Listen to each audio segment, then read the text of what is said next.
पश्चिमी मीडिया ने दावा किया कि हर मामले में अमेरिका के साथ खड़े रहने वाले यूरोप ने ताइवान के मुद्दे पर उससे किनारा कर लिया। पिछले हफ्ते फ्रांस के राष्ट्रपति इमैनुअल मैक्रोन चीन गए थे, लेकिन वहां से लौटने के बाद उन्होंने दो टूक कह दिया कि ताइवान के मामले पर यूरोप को चीन और अमेरिका दोनों से दूर रहने की जरूरत है।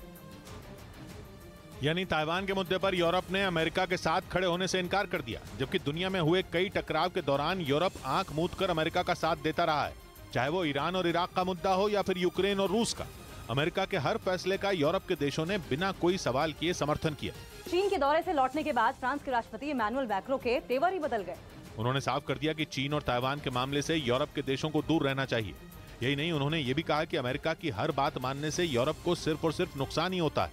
मतलब ये कि चीन पर नकेल कसने की कोशिश में जुटे अमेरिका को उसके दोस्तों ने ही झटका दे दिया।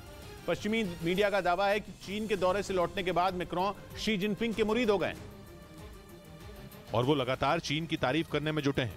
पश्चिमी मीडिया के मुताबिक चीन से लौटने के बाद इमैनुअल मैक्रोन ने यूरोप के देशों से यह अपील की कि उन्हें अमेरिका पर हथियार, ऊर्जा और दूसरी चीजों के लिए अपनी निर्भरता कम करनी चाहिए। इसके अलावा उन्होंने चीन और अमेरिका के बीच चल रहे टकराव से बचने की भी सलाह दी। पश्चिमी मीडिया का दावा है कि मैक्रोन ने यूक्रेन जंग से भी यूरोप के देशों को अपने हाथ खींचने का इशारा किया। इसी बात से यह अंदाजा लगाया जा रहा है कि आने वाले वक्त में यूरोप अमेरिका का साथ छोड़ देगा, और अगर ऐसा हुआ तो फिर चीन और रूस के सामने अमेरिका अकेला पड़ जाएगा। इधर दलाई लामा ने अपने विवादास्पद वीडियो पर माफी मांग ली। सोशल मीडिया पर उनका एक वीडियो वायरल हुआ जिस पर विवाद खड़ा हो गया था। इसके बाद उन्होंने दुनिया भर के अपने समर्थकों समेत उस परिवार से भी माफी मांग ली। उन्होंने एक बयान जारी किया जिसमें बताया गया कि वो अक्सर लोगों से मजाकिया अंदाज में मिलते हैं। हालांकि इस घटना का उन्हें खेद है, जिसके लिए वो माफी चाहते हैं।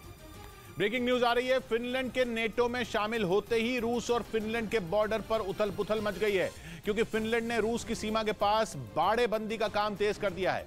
वो वहां 70 किलोमीटर तक बाड़ेबंदी करने वाला है। फिनलैंड के मीडिया ने दावा किया कि ऐसा रूस से होने वाली घुसपैठ को रोकने के लिए किया जा रहा है। यही नहीं, फिनलैंड में रूस का कॉन्सुलेट बंद करने की मांग भी उठने लगी है। यानी नेटो में शामिल होते ही फिनलैंड ने रूस से रिश्ते तोड़ने शुरू कर दिए, क्योंकि उसे शक है कि रूस फिनलैंड की शांति में खलल डालने की कोशिश करेगा, जिसे रोकने के लिए वो जल्द से जल्द अपनी सीमा को सुरक्षित करना चाहता है।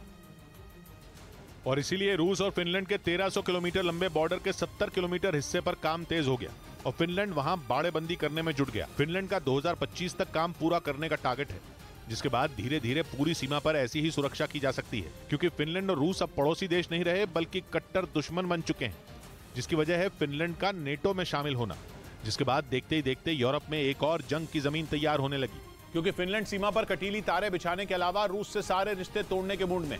उसने मांग की कि फिनलैंड के ऑलैंड आइलैंड में रूस का कॉन्सुलेट बंद कर दिया जाए, क्योंकि फिनलैंड जानता है कि अगर ओलैंड आइलैंड्स में रूस का कॉन्सुलेट बंद हो गया तो वो रूस की आधी से ज्यादा प्लानिंग बैठे बिठाए फेल कर सकता है, क्योंकि बाल्टिक सागर के इस द्वीप पर रूस का कॉन्सुलेट होना उसकी अर्थव्यवस्था को बड़ी ताकत देता है, जिसे फिनलैंड कम करना चाहता है।